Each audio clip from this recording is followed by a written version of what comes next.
Bien, mis hermanos, como les he dicho, en estos versículos que hemos leído, el apóstol Pablo tiene un ruego específico para esa iglesia. Y el ruego es que su vida sea una vida digna de la vocación que tienen. Y es en esto que nos vamos a centrar en el día de hoy, mis hermanos. Y vamos a ver ese ruego de esa vida digna desde 3 puntos concretos en el día de hoy. Primero veremos el ruego a una vida digna del llamado que tenemos como iglesia. Segundo, veremos la manera, mis hermanos, la manera de vivir dignamente del llamado que tenemos como iglesia. Y tercero, veremos la unidad. La unidad, mis hermanos, que es la razón a la vida digna del llamado que tenemos como iglesia. El ruego, la manera y la unidad que da razón a esa vida digna del llamado que tenemos como iglesia. Vamos al primer punto, mis hermanos, el ruego. El ruego a la vida digna del llamado que tenemos como iglesia. Y aquí lo primero que debemos ver, mis hermanos, y que lo que el apóstol Pablo muestra es que el llamado de Dios es la norma para la vida digna. El llamado de Dios es la norma, el criterio para esta vida digna que el apóstol Pablo va a mencionarles a los efesios. Si se dan cuenta, mis hermanos, en el versículo 1 el ruego es claro. El apóstol Pablo les dice: yo pues, preso en el Señor, os ruego. Y mis hermanos, es significativo que aquí el apóstol Pablo ruegue. Era algo bastante común en Pablo. Pablo era apóstol de Jesucristo. Pablo se presenta así, si van al inicio de la carta, se presenta a esos efesios como Pablo, apóstol de Jesucristo. En ningún momento esconde lo que es su autoridad apostólica. Ahora bien, mis hermanos, cuando Pablo pide a esos efesios, Pablo primeramente no les manda, Pablo les ruega. Pablo les va a rogar y a exhortar. Y eso, mis hermanos, es importante, porque Pablo aquí lo que les va a decir, les va a rogar que actúen conforme a lo que les está diciendo. Y fíjense que el ruego es clarísimo, mis hermanos. El ruego es una vida digna. Yo pues, preso en el Señor, os ruego que andéis como es digno de la vocación con que fuisteis llamados. Ahora, fíjense, mis hermanos, que aquí la Reina Valera utiliza la palabra vocación. Que andéis como es digno de la vocación que fuisteis llamados. Y cuando pensamos en vocación, mis hermanos, pensamos en lo que es una inclinación, un deseo, una disposición que la persona puede tener o que la persona puede sentir a vivir una vida determinada y concreta. Una disposición o una inclinación, mis hermanos, a un trabajo específico concreto. Fíjense que muchas veces cuando se habla dentro del ámbito religioso, se habla de las vocaciones, el llamado a servir básicamente en el ministerio. Y eso es precisamente lo que la palabra vocación implica aquí. La palabra vocación viene de un término, mis hermanos, que es un término latín, que es vocatio, que básicamente es la acción de llamar. Y esa es la palabra que Pablo está utilizando aquí en el versículo 1. En realidad el versículo 1 está diciendo: yo pues, preso en el Señor, os ruego que andéis como es digno del llamado con el cual fuisteis llamados. Fíjense, mis hermanos, que aquí hay un énfasis repetitivo en el apóstol Pablo. Si lo entendemos de esa manera, fíjense como en el versículo 1, 2 veces menciona: digno que viváis digno del llamado, una vez, con el que fuisteis llamados, 2 veces. Y si se dan cuenta, esto vuelve a aparecer en el versículo 4. Un cuerpo y un espíritu, como fuisteis también llamados en una misma esperanza de vuestra vocación, de vuestro llamado. Por lo tanto, fíjense que la idea de llamado, mis hermanos, encierra todo lo que son esos versículos. Y Pablo tiene algo clarísimo aquí, mis hermanos. Tiene algo tan claro que el creyente tiene un llamado específico y particular en su vida. Que la iglesia, mis hermanos, la iglesia de Cristo tiene un llamado particular y específico en su vida. Y ese llamado de Dios, para Pablo, va a ser lo que marca el criterio y la norma de esa vida digna que les va a pedir y que les va a rogar. El llamado de Dios va a ser esa norma para esa vida digna. Fíjense que eso aparece de manera clara en el versículo 1. Fíjense, yo pues, preso en el Señor, les voy a repetir muchísimo en el versículo para que se nos quede ya grabado y lo aprendamos. ¿Ya? Dice, yo pues, preso en el Señor, os ruego que andéis como es digno. Paremos aquí. Que andéis como es digno o que andéis dignamente. Esa idea, mis hermanos, de andar, ¿a qué se refiere? El verbo andar muchas veces es utilizado en el Nuevo Testamento como una referencia a vivir, que viváis dignamente. Fíjense que Pablo ya ha utilizado lo que es este verbo en esa carta a los Efesios. Fíjense en el capítulo 2, mis hermanos, los versículos 1 y 2. Y Él os dio vida a vosotros cuando estabais muertos en vuestros delitos y pecados, en los cuales anduvisteis en otro tiempo, en los cuales vivisteis en otro tiempo. Fíjense ahora en el capítulo 2, versículo 10. Porque somos hechura suya, creados en Cristo Jesús para buenas obras, las cuales Dios preparó de antemano para que anduviésemos en ellas. Es decir, es lo mismo que decir para que vivamos en ellas. Por lo tanto, Pablo establece de que Dios ha preparado unas obras de antemano, unas obras con antelación, para que aquellos que hemos sido redimidos en Cristo vivamos en ellas. Por tanto, el ruego del apóstol Pablo aquí, mis hermanos, es que vivan una vida digna. Ahora, la pregunta aquí, mis hermanos, es ¿qué significa esto de vivir una vida digna? Vivir dignamente. Y fíjense, mis hermanos, que la idea de digno muchas veces se refiere a algo, mis hermanos, que es proporcionado. Proporcionado y acorde al mérito de una persona. Es un tanto complicado entender así, pero déjenme que les ponga una serie de ejemplos. Cuando decimos, por ejemplo, que Dios es digno de toda alabanza, ¿a qué nos estamos refiriendo, mis hermanos? Nos estamos refiriendo de que Dios es digno de toda alabanza, es decir, de que Dios es merecedor de la alabanza de su pueblo. ¿Por qué?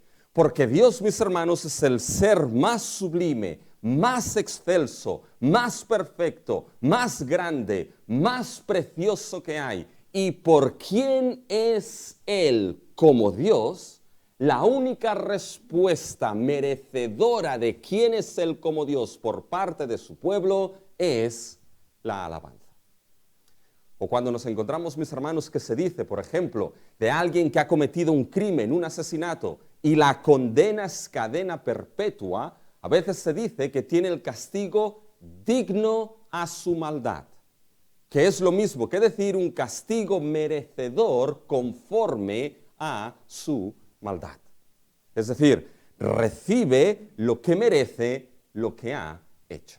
Fíjense que aquí, mis hermanos, cuando Pablo está diciendo que andéis como es digno, que viváis como es digno, mis hermanos, está haciendo referencia a una vida, mis hermanos, que no solamente sea una vida honrosa, sino una vida, mis hermanos, que esté acorde, que esté en línea a ese llamado que se ha recibido.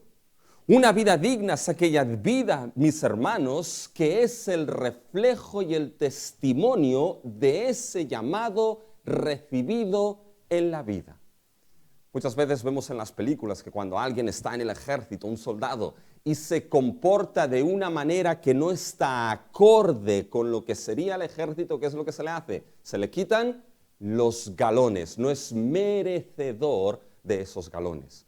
O cuando alguien ha recibido títulos, mis hermanos, y se da cuenta de que su vida no está conforme a la institución que representa, se le quitan esos títulos honoríficos porque no es digno, no es merecedor de ellos.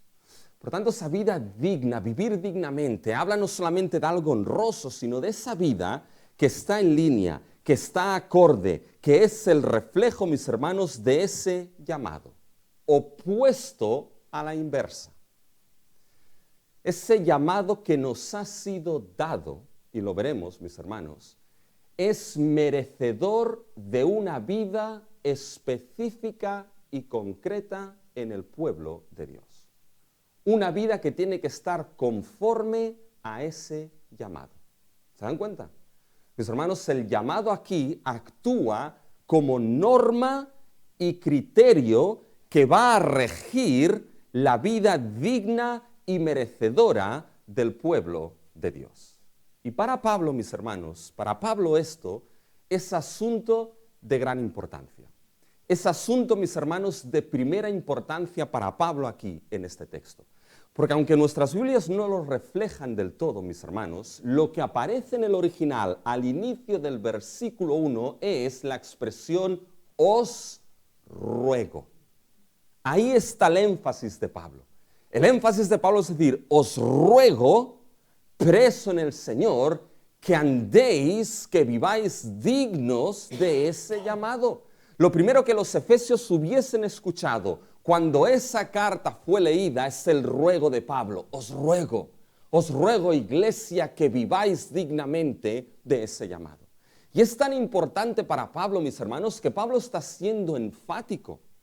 Porque verdaderamente lo que Pablo está diciendo aquí es, yo pues, yo mismo, no otro, yo mismo, y fíjese que se definen, preso en el Señor. Pablo escribe, mis hermanos, desde la cárcel. ¿Y por qué estaba preso el apóstol Pablo? ¿Saben por qué estaba preso, mis hermanos? Estaba preso por esos gentiles a los cuales se escribe. Fíjense en el capítulo 3, mis hermanos. Fíjense en el capítulo 3, versículo 1. Dice, por esta causa, yo Pablo, prisionero de Cristo Jesús, por vosotros los gentiles, mis hermanos. Una de las razones por las cuales Pablo estaba preso era por esos gentiles, por su ministerio del evangelio a los gentiles. Y saben que en aquel tiempo era muy poco común que una persona que estuviese presa escribiese, mis hermanos, a aquellos que estaban libres. Pero para Pablo, mis hermanos, para Pablo era tan importante la vida de esos cristianos en Éfeso. Para Pablo, mis hermanos, había una preocupación tan marcada por esos cristianos en Éfeso que aún siendo prisionero en Cristo Jesús, prisionero en Cristo, aún estando en sus prisiones, para Pablo era importante aquella vida de aquellos cristianos que les escribe y les dice, preso en el Señor, yo mismo os ruego, iglesia, que viváis como es digno de vuestro llamado. Ahora imagínense que a mí me ponen en la cárcel, mis hermanos, ¿ya? Por algo que he dicho aquí y sale por el YouTube, ¿ya? Y entonces mis hermanos me ponen en la cárcel, ¿ya?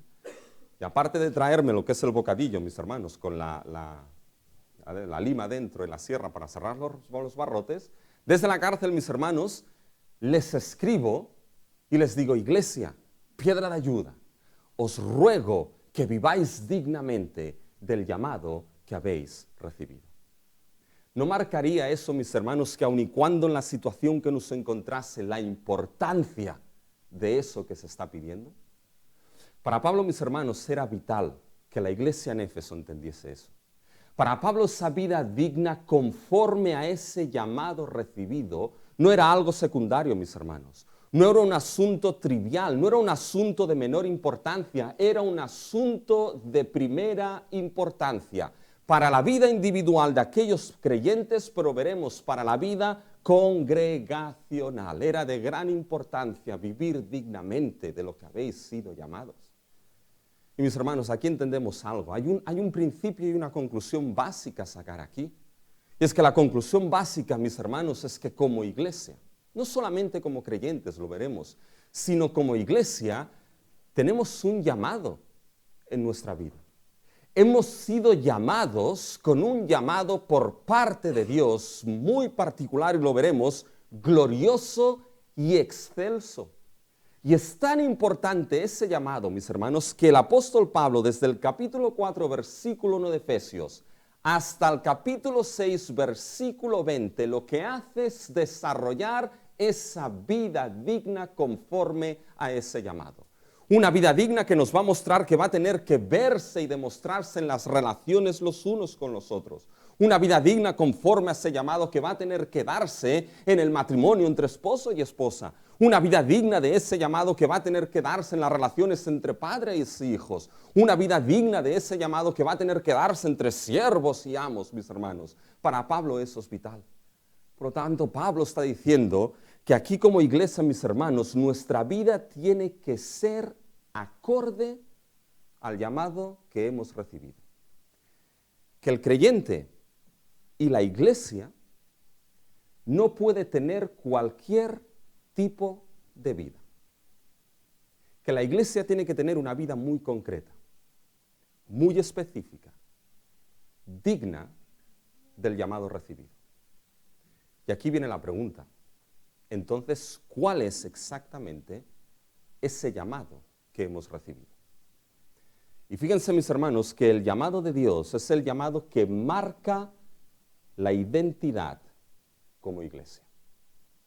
Fíjense que aquí el llamado al cual Pablo se está refiriendo, mis hermanos, no es un llamado específico en el sentido de alguien que ha sido llamado a servir a misiones o alguien que ha sido llamado a servir en el ministerio.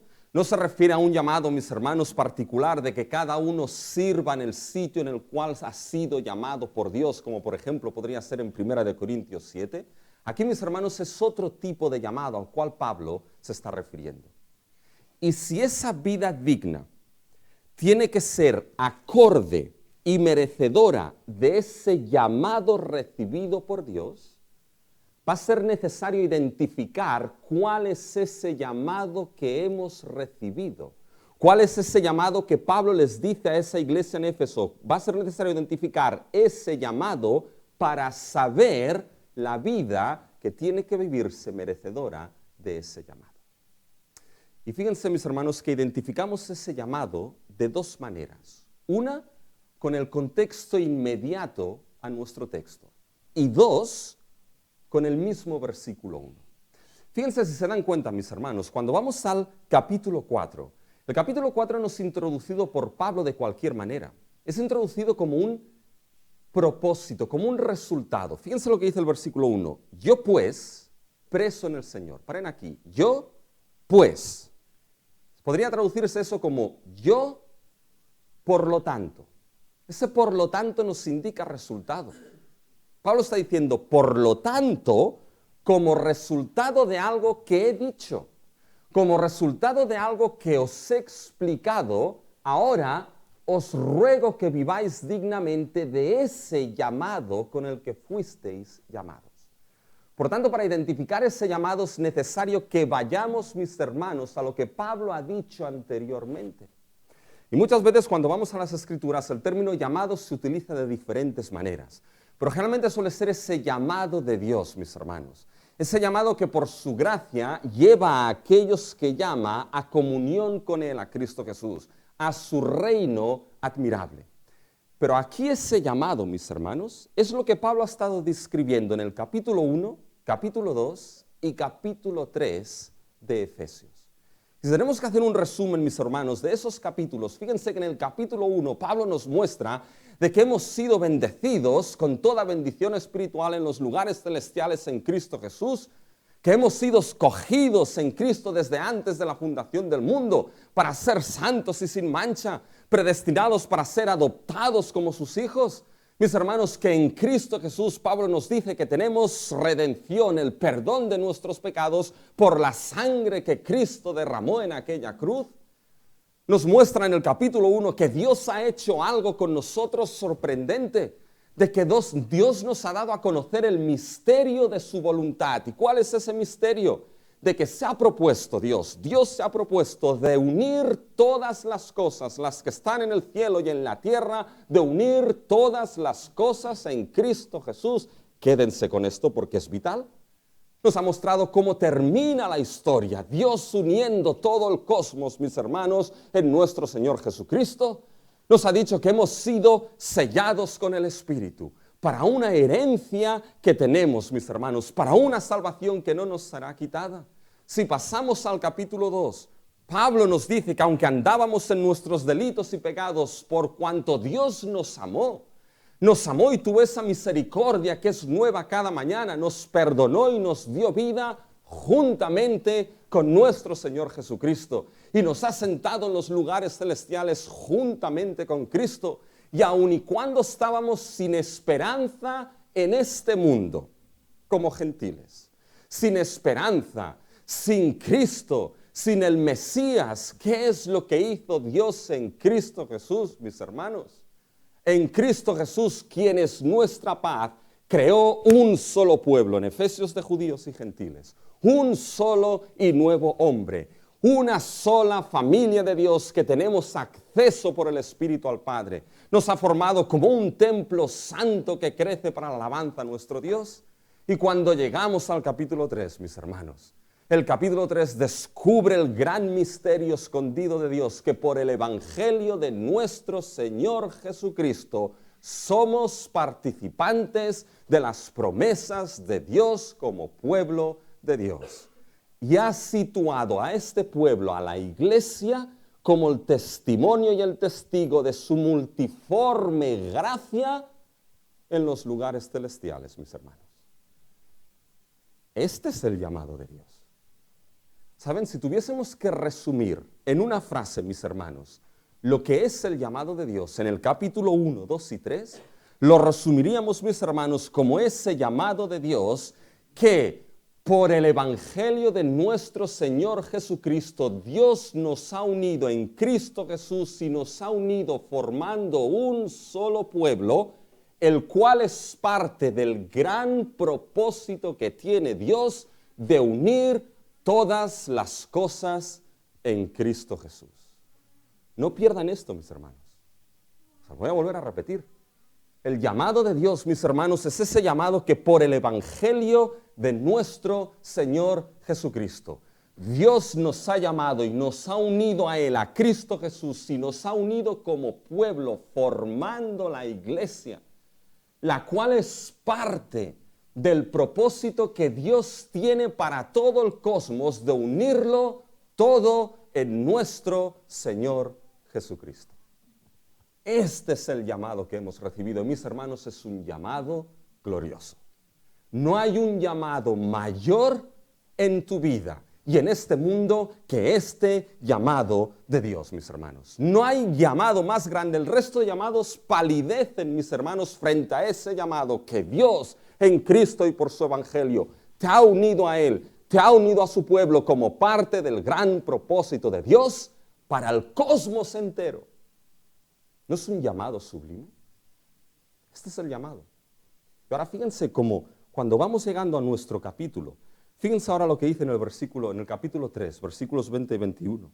Dice, y aquel que es poderoso para hacer todas las cosas mucho más abundantemente de lo que pedimos y entendemos, según el poder que actúa en nosotros. ¿Quién es ese nosotros aquí? Aquí es la iglesia formada en Cristo Jesús. A Él sea gloria en la iglesia en Cristo Jesús por todas las edades, por los siglos de los siglos. Amén. Conforme a ese llamado, habéis sido formados como la iglesia de Cristo Jesús, llamados por Dios a esa familia, a ese templo, a esa iglesia. Y el poder de Dios obra en vosotros por su gracia. Por tanto, ahora os ruego algo. Vivid dignamente del llamado con el que fuisteis llamados. ¿Se dan cuenta, mis hermanos? Aquí el llamado no es un llamado primeramente individual. Es un llamado congregacional. Aquí el llamado primeramente no es un llamado personal. Aquí el llamado, mis hermanos, tiene que ver con la identidad colectiva de lo que somos como iglesia.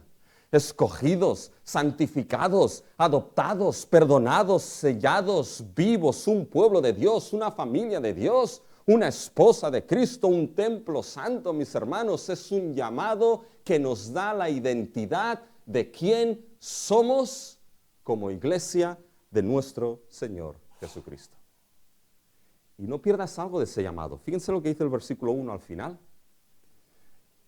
con la vocación o el llamado con que fuisteis, ¿qué? Llamados. Mis hermanos, esto no es una cosa que nosotros hemos hecho. No te has llamado a formar parte de esta iglesia sublime creada en Cristo. No te has llamado a formar parte de esa iglesia que es parte del plan sublime de Dios para todo el cosmos. Dios es quien te llamó en su misericordia en gracia. Dios es el ejecutor de ese llamado. Dios es el que llama, mis hermanos. Dios es quien lo hizo posible que formemos parte del glorioso pueblo de Dios. ¿Y por qué lo hizo Dios? ¿Saben por qué lo hizo?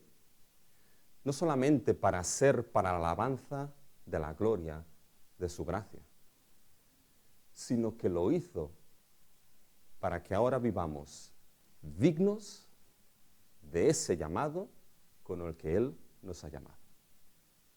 Vivamos una vida que es merecedora de la identidad que nos ha sido dada como iglesia de Cristo. Mis hermanos, el día que olvidemos este glorioso llamado en nuestra vida, ¿saben qué? Será el día, mis hermanos, que empezaremos a vivir indignamente de ese llamado. Por eso, mis hermanos, es tan importante de que este llamado, que no es más, mis hermanos, que las gloriosas bendiciones que nos han sido dadas por Dios en el Evangelio de nuestro Señor Jesucristo. Por eso es tan importante que ese llamado, mis hermanos, resuene una y otra vez en nuestros oídos, mis hermanos, día tras día, año tras año. Lo que Dios ha hecho en nosotros por el Evangelio en Cristo resuena, mis hermanos.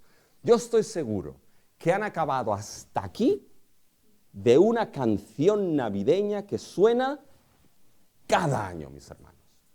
No se la voy a cantar, pero que suena cada año, mis hermanos, y que ya uno está hasta el gorro de la canción navideña, mis hermanos. Pero no debería ser así con este llamado.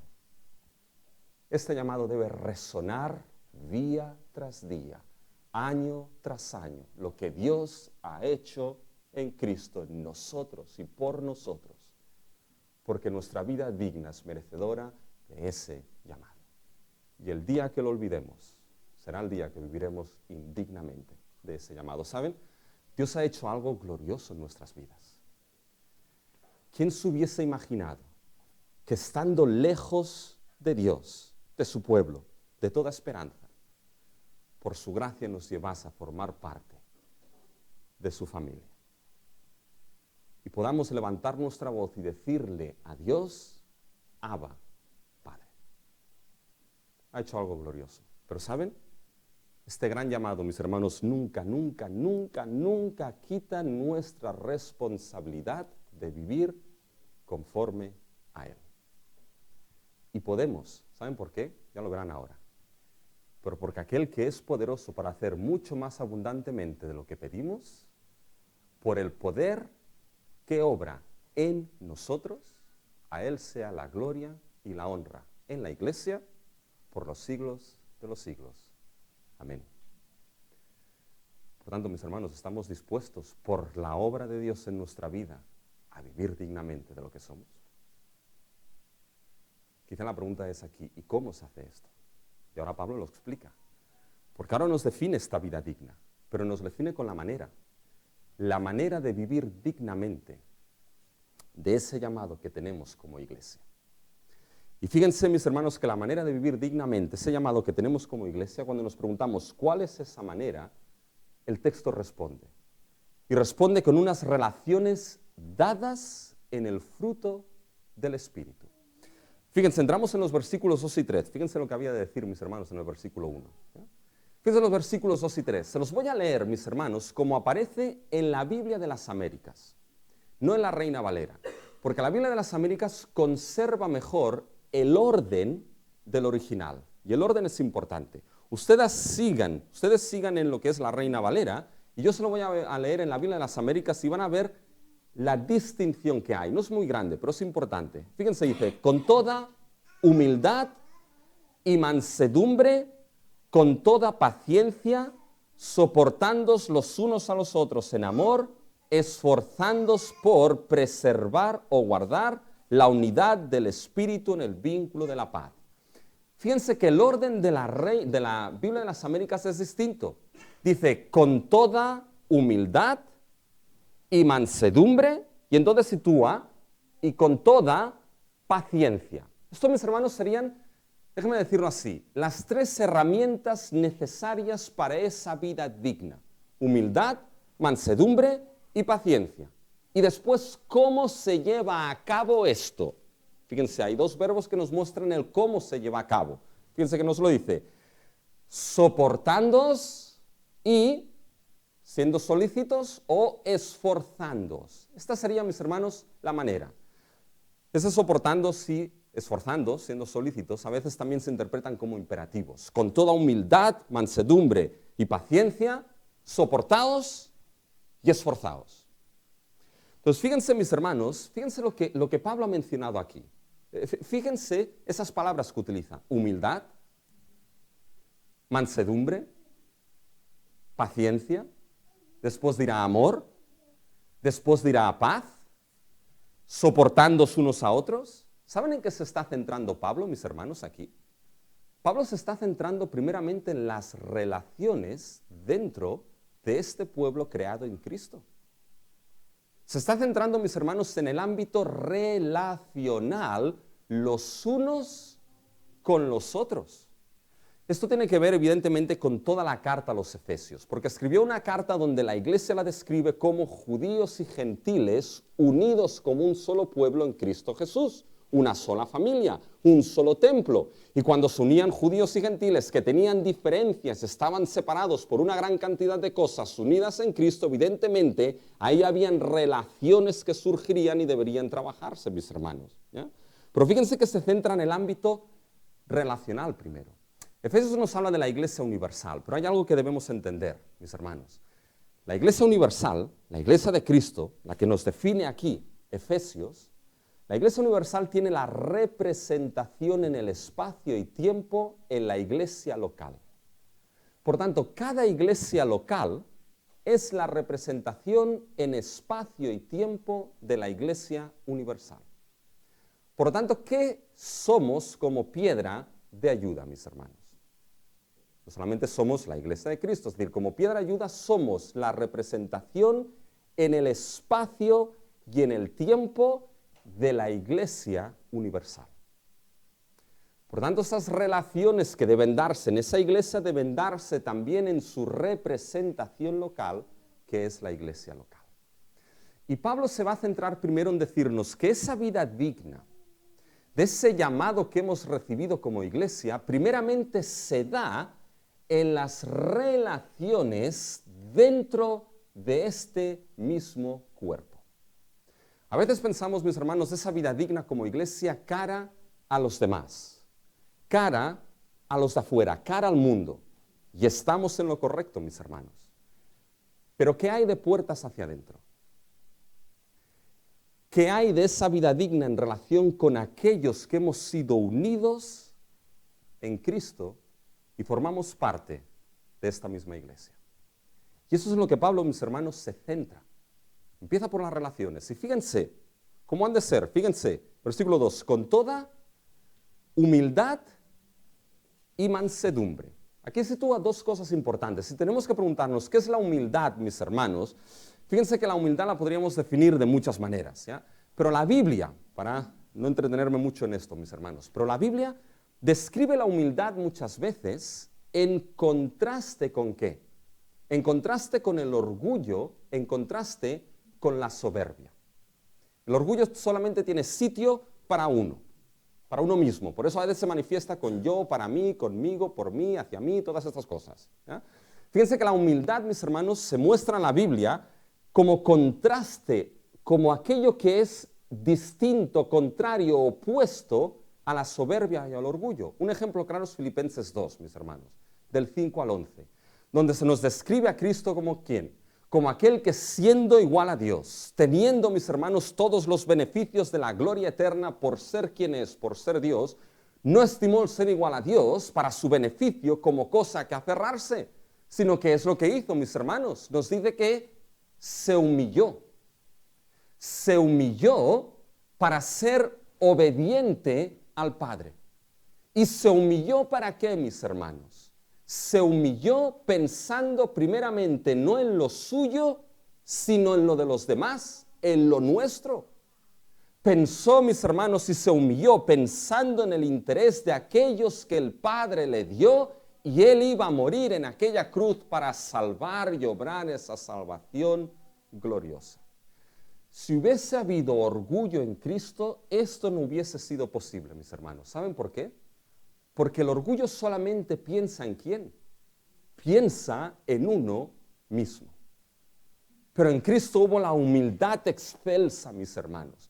Y esto le llevó no a pensar solamente en lo suyo, sino también en lo de los demás. Y ahí estamos nosotros.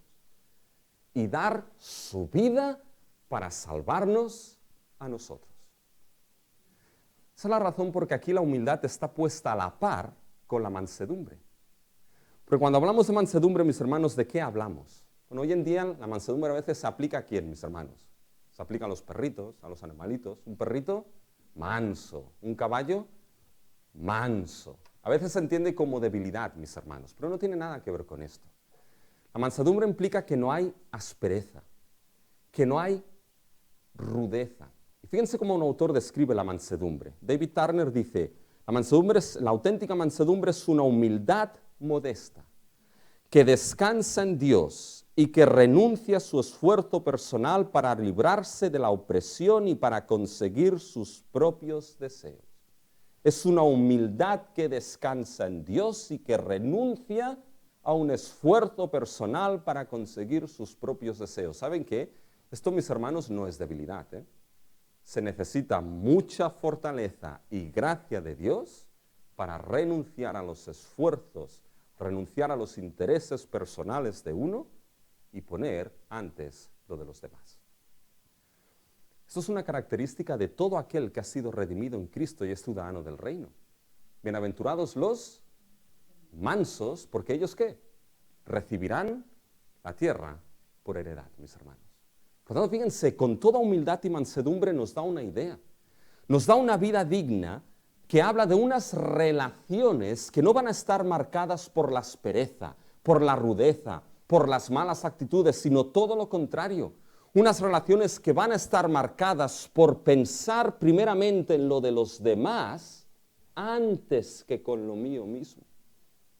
¿Y saben qué? Esto lo vemos personificado de una manera excelsa en nuestro Señor Jesucristo, quien dijo, mis hermanos, llevad mi yugo sobre vosotros y aprended de mí, porque soy ¿qué? Manso y humilde de corazón, y hallaréis descanso para vuestras almas. Mis hermanos, Cristo es la personificación perfecta de la humildad y la mansedumbre. Y piensen en algo, siendo nosotros aquellos salvados y llamados para ser creados a la imagen del Hijo, y siendo nosotros como iglesia aquellos que debemos crecer a la medida de un varón perfecto, Cristo Jesús, si esto estaba de manera perfecta en Cristo, mis hermanos, esta humildad y esa mansedumbre debe ser una constante en nosotros como pueblo de Dios. Debe marcar nuestras relaciones con toda humildad, mansedumbre y con... Gracias, Noemí. Paciencia. Ay, nos cuesta esto, Paciencia, ¿ya? Si yo les pregunto, ¿qué es la paciencia? Yo estoy seguro que podrían explicármela. Y Pablo la explica, pero no nos da una definición de lo que es la paciencia. Nos define la paciencia en cómo esta paciencia se expresa y se muestra. Y ahí la Reina Valera lo ha cogido bien. Dice, con toda humildad y mansedumbre, soportándoos con paciencia los unos a los otros. Fíjense, mis hermanos, que aquí Pablo define la paciencia en relación a cómo se expresa, es decir, soportándoos los unos a los otros, mis hermanos. Fíjense que esto es de vital importancia aquí. Fíjense que si ustedes piensan, la vida de la iglesia, mis hermanos, se expresa en relaciones. La vida de la iglesia, mis hermanos, se expresa con esa pequeña frase que tenemos, los unos a los otros. En el momento, mis hermanos, que por la gracia de Dios eres puesto a formar parte del pueblo, mis hermanos, y eres puesto en una iglesia local, esa representación de la iglesia universal, estás puesto en el momento de los unos a los otros. Una vida que va a estar marcada por relaciones, mis hermanos. Y cuando Pablo dice, con paciencia, soportándoos, ¿qué es la idea de soportar, mis hermanos?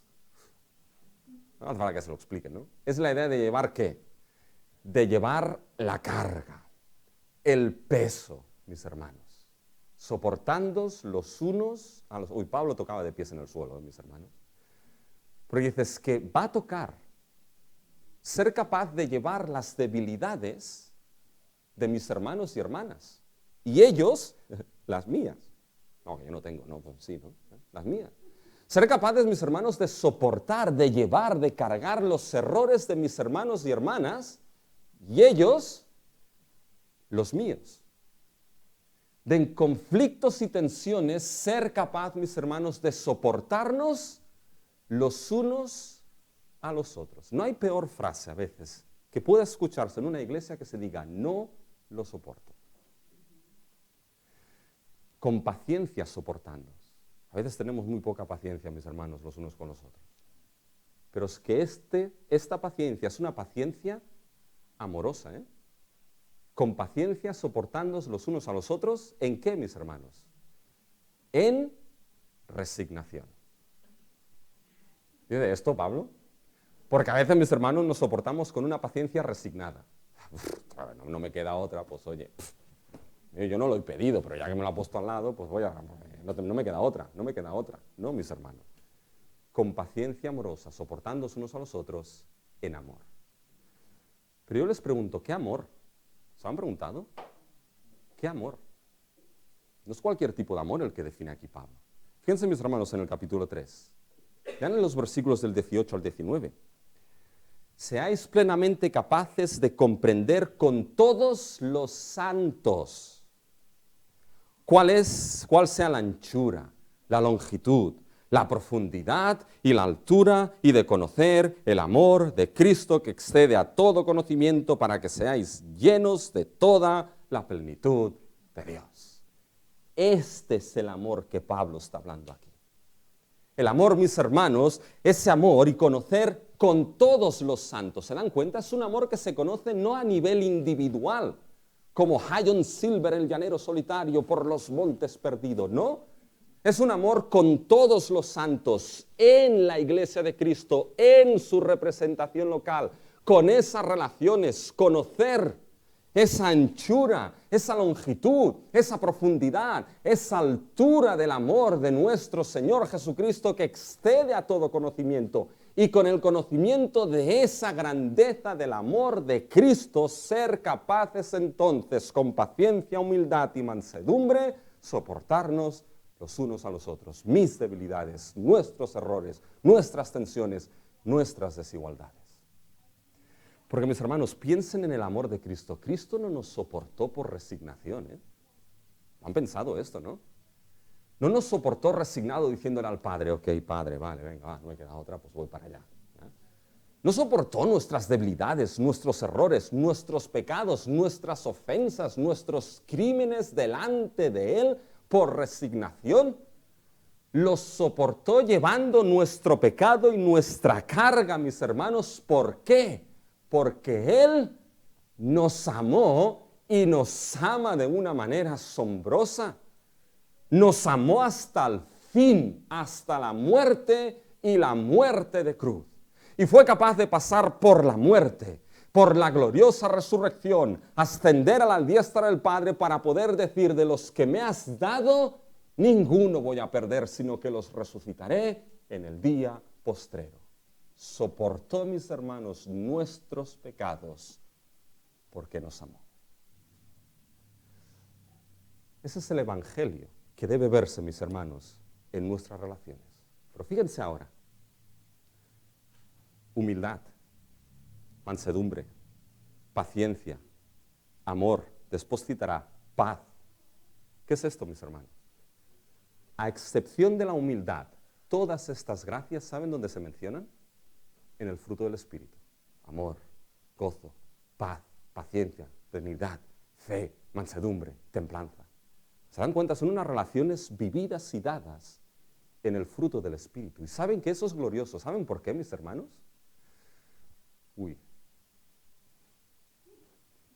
El tercer punto lo voy a hacer. ¿Pero saben por qué esto es glorioso que sea el fruto del Espíritu, mis hermanos? Porque, mis hermanos, aquellos que hemos sido salvos, hemos sido sellados por Dios, ¿con qué? Con el Espíritu Santo. El Espíritu mora en nosotros, por lo tanto ese fruto está sí o sí en nosotros. Vale, a veces no se ve muy bien, vale, ok.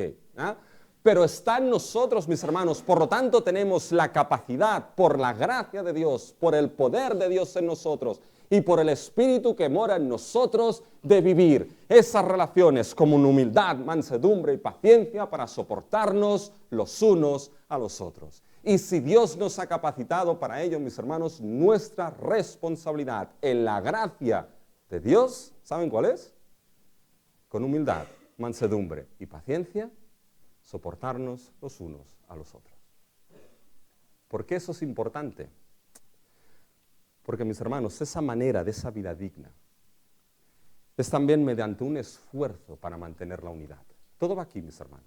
Todo va a este punto. Fíjense el versículo 3. Solícitos en guardar la unidad del Espíritu en el vínculo de la paz. Mis hermanos, todo va aquí, ¿eh? Este es el punto principal de Pablo. Esa vida digna que se vive con relaciones marcadas por el fruto del Espíritu, humildad, paciencia, mansedumbre. Todo es, ¿saben para qué? Para que haya el esfuerzo de mantener la unidad que nos ha sido dada. Pablo está diciendo algo importante aquí que no podemos perder de vista, mis hermanos. Y lo importante que dice Pablo es que sin estas gracias, sin esta humildad, sin esta mansedumbre, sin este amor, sin esta paciencia, sin estas relaciones de soportarnos los unos a los otros, si esto no está, va a ser imposible mantener la unidad del Espíritu y por tanto mantener la unidad de la Iglesia. Y aquí unidad no significa uniformidad. Si siguen leyendo el capítulo 4, van a ver que hay diferentes dones, mis hermanos. Van a ver que hay diferentes miembros con diferentes actividades que según la actividad se ayudan mutuamente. Hay diferencia, pero es una diversidad puesta al servicio ¿de qué? Al servicio de la unidad, mis hermanos. Que esa diversidad trabaje en la unidad. Y fíjense que cuando Pablo dice solícitos en guardar la unidad del Espíritu, fíjense que es la unidad del Espíritu. ¿Qué quiere decir esto, mis hermanos? Que es una unidad que nos ha sido dada, mis hermanos. Es una unidad que nosotros no la hemos creado. No creamos nosotros esta unidad. Nos ha sido dada por la obra del Espíritu en nosotros. Él es el agente creador. Yo recuerdo que hace años alguien me dijo, ¿por qué oras por la unidad si no hay unidad? No está para decirle, bueno, pues por eso, si no hay, pues ora por eso. Pero es que esta no es la cuestión, la unidad está, porque no es creada por nosotros. Dios la ha creado y nosotros debemos esforzarnos en mantenerla, en guardarla. La unidad del Espíritu en el vínculo de ¿qué, mis hermanos? De la paz. Es decir, el lazo que es la paz, el vínculo aquí es la paz. Esforzarnos en guardar esa unidad del Espíritu en el lazo que nos une, que es la paz. Y si yo les pregunto, ¿qué paz nos une, mis hermanos? ¿Saben qué paz nos une, mis hermanos? Vayan al capítulo 2. Miren el versículo 14. Porque Él, se refiere a Cristo, porque Él es nuestra paz. Mis hermanos, la paz a la que se está refiriendo aquí Pablo es Cristo Jesús. ¿Qué es lo que hizo Cristo aquí en Efesios? Unió a judíos y a gentiles en un solo pueblo. Hizo la paz. Él es la paz entre dos pueblos que tenían diferencias, que no se soportaban el uno al otro. Mis hermanos, Cristo siendo nuestra paz, no solamente es el que nos ha reconciliado y puesto en paz con Dios, sino que siendo nuestra paz, mis hermanos, es que aún en nuestras diferencias, aún en nuestros trasfondos sociales distintos, aún en nuestras procedencias distintas, aún en nuestras lenguas distintas, Él nos ha unido y nos ha puesto en paz con Dios y los unos con los otros. Por tanto, con esa paz, mis hermanos, con humildad, mansedumbre y paciencia, soportándonos unos a otros, debemos esforzarnos en guardar esa unidad, en el vínculo de la paz, que es Cristo Jesús. Porque una vida, mis hermanos, que no es digna de ese llamado y que no se esfuerza en guardar la unidad, es una manifestación y una afirmación de algo terrible. ¿Saben de qué? De que esa paz que tenemos en Cristo, de que ese evangelio de la paz no tiene ningún tipo de significado y validez para nosotros. Es una afirmación terrible, mis hermanos. Por eso quizá muchas veces Satanás, mis hermanos, ataca de manera directa lo que es la unidad de la iglesia. Hoy de manera fiera muchas veces. O sea doctrinalmente, o sea relacionalmente. Y cuando una iglesia está protegida bien doctrinalmente, ¿saben por dónde irá, mis hermanos? Por las relaciones. Pero mis hermanos, tenemos lo que es una unidad preciosa que nos ha sido dada. Y cuando se nos dice esforzaos en guardarla, ya saben lo que está diciendo Pablo, ¿no? Aquí. Que va a costar, ¿eh? Que esto no sale natural, ¿eh? Me levanto por la mañana y ya soy un guardador de la unidad, ¿no? Esto no sale por la mañana, no sale así como así, ¿eh, mis hermanos? Tiene que haber esfuerzo, ser deliberadamente resueltos por la gracia de Dios en guardar esa unidad. Pues si nos ha sido dada, mis hermanos, tenemos algo que es precioso. Una perla preciosa que es esa unidad. Guardémosla en la gracia de Dios. ¿Por qué? Y con esto sí que ya termino y ahí es la conclusión. ¿Es una unidad a cualquier precio, mis hermanos? No. Fíjense la unidad que da razón, y ese es el último punto y con esto concluyo. La unidad que da razón, mis hermanos, a esta vida digna del llamado que tenemos como iglesia. ¿Cuál es esa razón? Es una unidad, mis hermanos, teológica en la iglesia. Fíjense que ahora Pablo la define en los versículos 4, 5 y 6. Un cuerpo, un espíritu, una esperanza, un Señor, una fe, un bautismo, un Dios y Padre de todos. Mis hermanos, eso es clarísimo, es una unidad teológica en estas verdades. Porque en el mundo posmoderno en que vivimos esto tiene que decirse. El mundo posmoderno, mis hermanos, determina que no hay verdad absoluta y con el posmodernismo de la mano va lo que se llama el pluralismo y hay muchos tipos de pluralismo y uno de ellos es el pluralismo ideológico que da lugar a lo que es el famoso ecumenismo, mis hermanos. Ese movimiento de unir muchas religiones. ¿Y por qué se pueden unir? Porque no hay verdad absoluta. Por lo tanto, ya no es la verdad lo que une. Serán tus sentimientos, tus ganas de estar juntos, lo que sea, pero no la verdad. Esta no es la unidad de la cual habla Pablo. Toda unidad que sacrifica esa unidad teológica que nos ha sido dada es una unidad que debe ser rechazada, mis hermanos. Porque tenemos lo que es una unidad que se basa en que somos una sola iglesia, redimidos solamente por la sangre de Cristo, que tenemos un mismo espíritu que nos da cohesión, un único Señor que es nuestro Señor Jesucristo, una fe, no solamente que creemos en Él, sino una serie de doctrinas que surgen de la palabra inspirada de Dios, que es la única regla de fe y conducta para nuestras vidas, mis hermanos. Un bautismo que marca nuestra unión con Cristo y nuestra unión, mis hermanos, a lo que es el cuerpo de Cristo. Y un Dios y Padre de todos, mis hermanos. Pero fíjense, y con esto termino, el versículo 6. Un Dios y Padre de todos, el cual es sobre todos y por todos y en todos. Es decir, aquí en Efesios, es que Dios es soberano sobre todo lo creado. Y es soberano, ¿saben para qué? Para que al final Dios una todas las cosas en Cristo Jesús. Y parte de esa gran unión soberana ha empezado ya en uniendo un pueblo en Cristo Jesús. Y guardar nuestra unidad, ¿saben por qué es importante? Porque es el reflejo, mis hermanos, de que Dios está uniendo todo en Cristo Jesús y al final todo quedará unido en nuestro Señor Jesucristo. Y nuestra unidad es muestra de ello. Visto así, mis hermanos, no es importante el ser solícitos en guardar esa unidad. No es importante en esa vida digna, mis hermanos, de ese llamado. Por ello, mis hermanos, en este 2024, hagamos deliberadamente ese propósito de esa vida digna conforme a este llamado. Soportarnos, guardar la unidad, con humildad, mansedumbre, paciencia, amor y paz. Concluyo, mis hermanos, con el texto lema.